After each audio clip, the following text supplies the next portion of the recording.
Vaikom Thekkenada government higher secondary സ്കൂളിൽ അധ്യയന വർഷത്തിലെ പ്രവേശനോത്സവം വർണ്ണാഭമായ ചടങ്ങുകളോടെ ആഘോഷിച്ചു. വൈക്കം നഗരസഭാ ചെയർമാൻ അബ്ദുൽ സലാം റാവുത്തർ ഉദ്ഘാടനം നിർവഹിച്ചു. നമുക്ക് ഈ സ്കൂളിനെ സംബന്ധിച്ചിടത്തോളം വൈക്കത്തെ ഏറ്റവും നല്ല സർക്കാർ വിദ്യാഭ്യാസ സ്ഥാപനമാക്കി മാറ്റേണ്ടതുണ്ട്.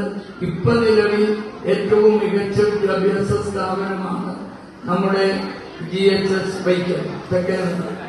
അപ്പോ ഈ സ്കൂളിന്റെ മികവ് നിലനിർത്താൻ കഴിയുന്ന തരത്തിൽ എല്ലാ കുട്ടികളും ഈ സ്കൂളിന്റെ ചിട്ടയിലും അതിന്റെ അച്ചടക്കത്തിലും പഠിത്ത കാര്യത്തിലും മറ്റ് കലാകായിക രംഗങ്ങളിലും എല്ലാം നിങ്ങളുടെ മികവ് കാണിക്കാൻ അവസരമുണ്ട്.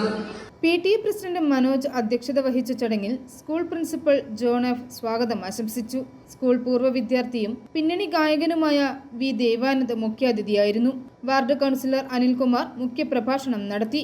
SMC chairman KP Hari, MPTA president PTA vice president Sajitha Nandakumar എന്നിവർ ആശംസകൾ അർപ്പിച്ച് സംസാരിച്ചു. യോഗത്തിൽ SSLC പരീക്ഷയിൽ ഉന്നത വിജയം കരസ്ഥമാക്കിയ കുട്ടികളെയും MMS USS സ്കോളർഷിപ്പ് നേടിയ കുട്ടികളെ ആദരിക്കുകയും സ്കൂൾ തലത്തിൽ മികവ് പുലർത്തിയ വിദ്യാർത്ഥികൾക്ക് എൻഡോവ്മെന്റും വിതരണം ചെയ്തു. സ്കൂൾ ഹെഡ് മിസ്ട്രസ് സിനിമോൾ നന്ദി രേഖപ്പെടുത്തി.